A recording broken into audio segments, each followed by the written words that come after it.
Saharanpur Dehradun road Rakesh chemical के पास market में शिव कावड़ सेवा संघ एवं नीलकंठ महादेव पदयात्रा संघ द्वारा विशाल 21वां कावड़ शिविर लगाया गया, जिसमें आज विधि विधान के साथ पूजा अर्चना कर विधिवत रूप से शुरुआत की गई, जिसमें प्रत्येक दिन कावड़िए वहां पर आकर विश्राम कर प्रसाद ग्रहण करते हैं और यह शिविर 1 मार्च तक चलेगा। इस बारे में जानकारी देते हुए दीपक जुनेजा व शशि खुराना ने बताया कि हम काफ़ी समय से यह शिविर लगाते हैं, जिसमें सैकड़ों भक्त प्रत्येक दिन आकर रुकते हैं, विश्राम करते हैं। उन्होंने कहा, इस शिविर का उद्देश्य भोलों की सेवा करना है और यह सेवा हम आगे भी करते रहेंगे। शिविर में पूजा अर्चना के बाद आरती भी की गई। इस शिविर में मुख्य रूप से राजेश बजाज, भूषण ठकराल, काका मिगलानी, निक्की, अनिल शर्मा, संजीव शर्मा, अशोक छाबड़ा, सपना बजाज, दामिनी जुनेजा, वीना ठकराल, बबीता, ममता के अलावा अन्य लोग भी मौजूद रहे। विन वशिष्ठ किस कावड़ शिविर से यहाँ पे ये मैं आपको बतला दूं, ये शिव कावड़ सेवा संघ गोपाल नगर नुमाइश कैंप की तरफ से 29 साल हो गए हैं और हम लोग हर वर्ष की बात ही हर अगले वर्ष में प्रयास करते हैं कि ये जो हमारा शिविर जो आज जिस स्तर पर है अगली बार उससे अच्छे स्तर पर पहुँचे। ये शुरुआत जो हमने की थी, शुरुआत में ये कह लीजिए कि भोले बाबा स्वयं आए थे हमारे पास। हमारे डॉक्टर साहब राजेश बजाज जी, नुमाइश कैंप में दुकान थी इनकी, तो वहाँ पर ऐसे ही दांत देख रहे थे किसी का। 4-5 बार भोले आए, 4-5 भोले आए, कहने लगे जी हमें इतने बंदों के लिए खाने की व्यवस्था करनी, हम कावड़ लेके आ रहे हैं। बस उसी समय प्रोग्राम बना और कमाल की बात यह है कि हमने उनके रुकने की व्यवस्था वहीं सरकारी स्कूल में की। अच्छा, कब से कब तक चलेगा? ये शिवरात्रि तक चलेगा। ऑनलाइन परीक्षा करवाने की मांग को लेकर अभिभावकों का प्रदर्शन, नगर मजिस्ट्रेट को एक ज्ञापन भी सौंपा। सहारनपुर ऑनलाइन परीक्षा करवाने की मांग को लेकर महानगर के समस्त अभिभावकों ने अभिभावक समिति के बैनर तले कलेक्ट्रेट में प्रदर्शन करते हुए कहा कि पिछले काफ़ी दिनों से स्कूल बंद होने के कारण बच्चों के साथ साथ अभिभावकों को भी परेशानी का सामना करना पड़ा। पिछले सप्ताह से स्कूल खुले गए हैं, वहीं कुछ दिनों में वार्षिक परीक्षा भी शुरू होने जा रही है, जिससे छात्र छात्राएं मानसिक दबाव की स्थिति में हैं। नगर मजिस्ट्रेट को दिए ज्ञापन में उन्होंने ऑनलाइन परीक्षा करवाने की मांग की। इस दौरान दीपक राजदेव, आशीष, नेहा, रजनी, सोनिया, प्रीति, पायल आदि मौजूद रहे। सभी जो प्राइवेट स्कूल के बच्चे पढ़ते हैं उनके पेरेंट्स हैं हम लोग सहारनपुर के। हमारे बच्चे जो हैं, हमारे बच्चे मेनली 15 साल से छोटे हैं जिनको वैक्सीनेशन नहीं हुआ है अभी, ठीक है। तो स्कूल अभी ये जबरदस्ती कर रहा है कि जो एग्ज़ाम होंगे वो ऑफलाइन ही होंगे, ऑनलाइन ऑप्शन नहीं मिलेगा। तो हम यहाँ इसलिए आए थे कि ऑप्शन दोनों होने चाहिए, ऑनलाइन भी ऑफलाइन भी, क्योंकि पिछले 2 साल से कोरोना के चक्कर में सारे पेरेंट्स बहुत दबाव में हैं, बच्चे भी बहुत परेशान हैं और वो एकदम से 10 दिन के अंदर, नोटिस के अंदर वो ऑफलाइन जाने के लिए रेडी नहीं है और अभी सबका वैक्सीनेशन नहीं हुआ है। वैक्सीनेशन की जो गवर्नमेंट ने स्टार्ट करा है वो अब 1 मार्च में स्टार्ट होएगा, जो 12 साल से 15 साल के बीच के बच्चों को लगेगा। तो हमारा कहना ये है कि जो 15 साल के पीछे बच्चे हैं जिनका वैक्सीनेशन अभी नहीं हुआ है, उनका एग्जाम ऑनलाइन भी और ऑफलाइन भी दोनों ऑप्शन होने चाहिए। कब से है एग्जाम? एग्जाम 26 तारीख से है। अभी आप यहाँ पे किससे मिले? अभी हम डीएम साहब से मिलने आए थे। डीएम साहब को ये बात कही है, उन्होंने कहा ठीक है हम गाइडलाइन का देखते हैं, कराते हैं इसको। मेरा नाम दीपक राजदेव है। आज हम लोग जिलाधिकारी जी से मिले। मुद्दा हमारा ये है कि हमारे बच्चे सब जो हैं स्कूल में पढ़ते हैं, कोई पाइनवुड में है, कोई सरस्वती विहार में है। हो क्या रहा है कि कुछ स्कूलों ने तो ऑनलाइन ऑफलाइन दोनों ऑप्शन दिए हैं, लेकिन कुछ संस्थाओं ने सिर्फ ऑप्शन जो है ऑनलाइन का नहीं दिया, ऑफलाइन का ऑप्शन है। हमारा कहना ये है कि सभी लोगों का कि जब बच्चा पूरा साल स्कूल नहीं गया और बच्चे की तैयारी नहीं हुई, अब आप 10 दिन पहले स्कूल खोल के और बच्चों से एग्जाम लेंगे, पूरा सिलेबस उसके आगे रख देंगे, बच्चा कैसे पढ़ेगा? बच्चे इतने इस टाइम परेशान हो चुके हैं, हमारे बच्चे रो रहे हैं और उनको दिमागी डिप्रेशन में हैं वो लोग कि हम कैसे कैसे एग्जाम देंगे और कैसे पढ़ेंगे। हमारा मुद्दा ये है कि ऑनलाइन ऑफलाइन दोनों ऑप्शन स्कूल को देने चाहिए। तो क्या अधिकारी ने क्या सोचा? जिलाधिकारी साहब से मिले, हम सिटी मजिस्ट्रेट साहब से भी मिले हैं। सिटी मजिस्ट्रेट साहब ने कहा है कि हम इस पे आज और कल में कोई ना कोई ऑर्डर जरूर देंगे।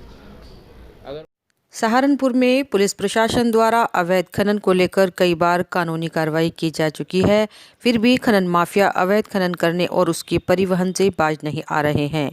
खासकर जब से एसएसपी आकाश तोमर सहारनपुर के कप्तान बने हैं, तब से खनन माफियाओं के हौसले पख्त हो गए हैं।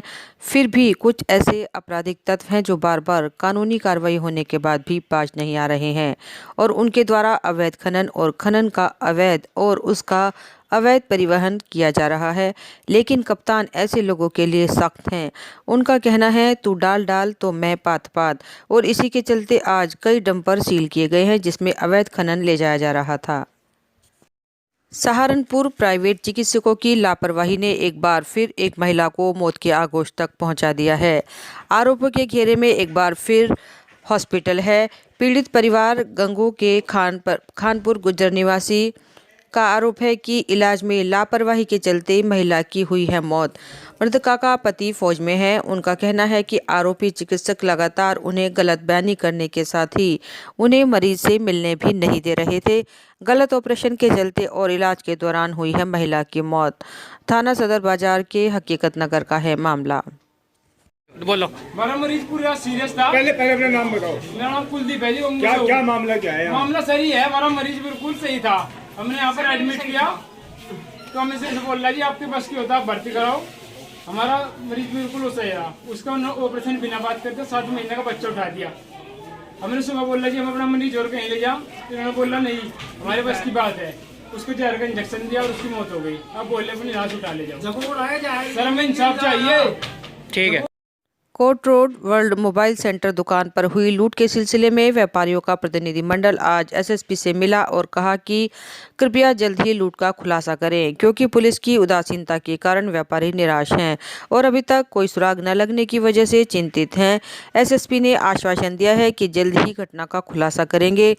मिलने वालों में राजीव सिंघल, संदीप सिंघल, अजय खटाना, पुनीत, धीर, राजू, सनी, मोहिनी आदि लोग मौजूद रहे। हमारी दुकान वर्ल्ड मोबाइल सेंटर के नाम से घंटाघर के पास में है, हनुमान मंदिर के पास, और वहाँ पे 3 दिन पहले चोरी हो चुकी है। पूरी दुकान उखाड़ के, वो शटर उखाड़ के और उसमें से सारा माल ले जा चुके हैं। 15 लाख रुपए के आसपास का मोबाइल और 90,000 रुपये कैश। 3 दिन हो गए, हमें कोई सूचना नहीं किसी तरह की भी।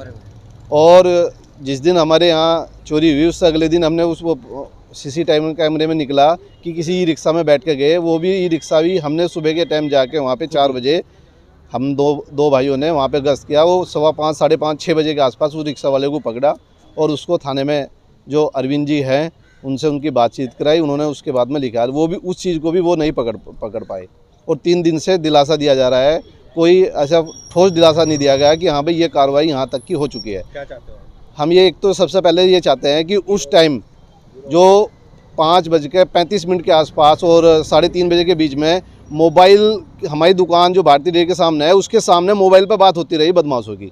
सबसे पहले तो इस पॉइंट पे कहाँ तक क्या हुआ है, क्योंकि ये पॉइंट तो एक दिन में हो जाना चाहिए था उससे भाई। वो उस रेंज में 5 बजे के आसपास मुश्किल से 1% से भी कम लोगों की बातचीत चल रही होगी, लेकिन वो चीज़ नहीं सामने हो पा रही है कि भाई जब 1% भी, उसमें तो गिने चुने नंबर होंगे, उन नंबर को टेस्ट किया गया या नहीं किया गया उसकी हमारे पास कोई सूचना नहीं। वो सरसावा थाना पुलिस ने गुमशुदा महिला की हत्या का सनसनीखेज खुलासा किया है। एसपी देहात अतुल शर्मा ने बताया कि सरसावा एयरफोर्स में तैनात कर्मचारी की पत्नी गुमशुदा हो गई थी। इसके संबंध में पुलिस ने जांच पड़ताल की तो मृतका के सास ससुर द्वारा उसकी हत्या कराए जाने की जानकारी सामने आई है। पुलिस ने मामले में 2 आरोपियों को गिरफ्तार किया है। एसपी देहात ने बताया कि कर्मचारी ने हरिद्वार निवासी एक युवती के साथ प्रेम विवाह किया था, इसलिए उसके मां बाप नाराज थे। उन्होंने ही सहारनपुर के 2 व्यक्तियों को अपनी पुत्रवधू की हत्या की सुपारी दी थी। पुलिस ने दोनों आरोपियों को गिरफ्तार कर लिया है। आरोपी सास ससुर फरार हैं, उनकी गिरफ्तारी के प्रयास किए जा रहे हैं। ये देखिए, एक थाना सरसावा में एक जो है सर्जेंट अमराव राठौड़ नाम का सर्जेंट काम करता है। उसने 20 तारीख को थाना सरसावा पर यह सूचना दी थी कि उसकी पत्नी पूजा राठौड़ ये 17 तारीख से गायब है, जिस पर कि सूचना मिलने अगर 20 तारीख को जब तो थाना सरसावा द्वारा इसमें त्वरित इसके प्रयास किए गए इसके ढूंढने के लिए, और इसमें स्पेशल सर्विलांस टीम को भी लगाया गया। तो दोनों ने इसको 1 दिन के अंदर ही इसका अनावरण किया, और जिसमें जो इसका लड़की जो पूजा राठौड़ है, इसका शव हम लोगों को यमुनानगर जगाधरी में एक नहर में मिला। और ये हम लोगों को जब इसमें पूरी सर्विलांस और इस सब की मदद से पूछताछ की गई तो इसमें ये निकल के आया कि इसके लड़की के जो सास ससुर हैं वो यहीं पर थे 17-18 में, और इनकी लोकेशन भी साथ में ही आ रही थी जहाँ जो महिला की लोकेशन आ रही थी। तो इन पे हमारा शक हुआ, हमने इनसे पूछताछ की और इसके साथ 2 लोगों का और नाम खुलासा हुआ, जिसमें निकल के आया कि ये एक जो इसके माता पिता थे अमराव के, वो इसके लव मैरिज थे, इसने लव मैरिज की हुई थी, हरिद्वार में लव मैरिज की थी, उससे खफा थे, नाराज़ थे, और लड़की से, अपनी बहू से इसी मामले में इन लोगों ने परवेज़ के साथ मिलकर, जो कि सरसावा का ही रहने वाला है, उसके साथ मिलकर ये प्लान बनाया इस महिला को मारने का। और 17 को ये लोग ले गए थे उसको, वहाँ इसको कुछ बेहोशी की कुछ दवा दी, जिसके बाद उसका गला घोंटकर उसकी हत्या कर दी और उसका जो शव है वो जगाधरी में नहर में फेंक दिया। इसमें टोटल 4 लोग इन्वॉल्व हैं, इसके सास ससुर, एक परवेज़ और एक मोनू नाम का लड़का, जिसमें से कि हम लोगों ने 2 परवेज़ और मोनू को गिरफ्तार कर लिया है, जबकि इसके जो सास ससुर हैं वो अभी बीकानेर में उनकी गिरफ्तारी के भी प्रयास किए जा रहे हैं। इसमें जो है इनके पैसे की बात निकल के आई है कि इनको कुछ पैसा दिया गया था, उसकी अभी जांच चल रही है। नहीं, इनकी बिरादरी जो है सेम है, पर दूसरी जगह से होना और इसमें इनकी सहमति ना होना, उस वजह से ये लोग, और इनके घर में भी आपस गांव में जो है इस तरह की बात थी, तो उस बात से ये लोग खफा थे, उस बात से इन्होंने ये नहीं, इनका कोई आपराधिक लिहाज नहीं। इसको मारने वाले में जो पकड़े हैं, हमने ये भी आर्मी से बता रखा है, क्या है इसमें जो ये परवेज़ है, ये भी पहले आर्मी में काम करता था, और जो इसके ससुर हैं अमराव के, वो भी आर्मी से रिटायर्ड है। उमराव का भी इसमें कोई रोल है? नहीं, उमराव का रोल नहीं। उमराव ने जैसे ही वो गायब हुई थी तो उमराव ने तुरंत सूचना भी दी, और वो उसने लव मैरिज करी थी, उसका इसमें कोई हाथ नहीं है। टीम को इसमें संस्तुति कर दी गई है, और इनके द्वारा बहुत ही त्वरित और बहुत ही प्रभावी कार्रवाई की गई है। 1 दिन के अंदर इसका खुलासा किया गया है, और ये काफ़ी पेचीदा केस था, तो इसलिए इसमें एसएसपी सर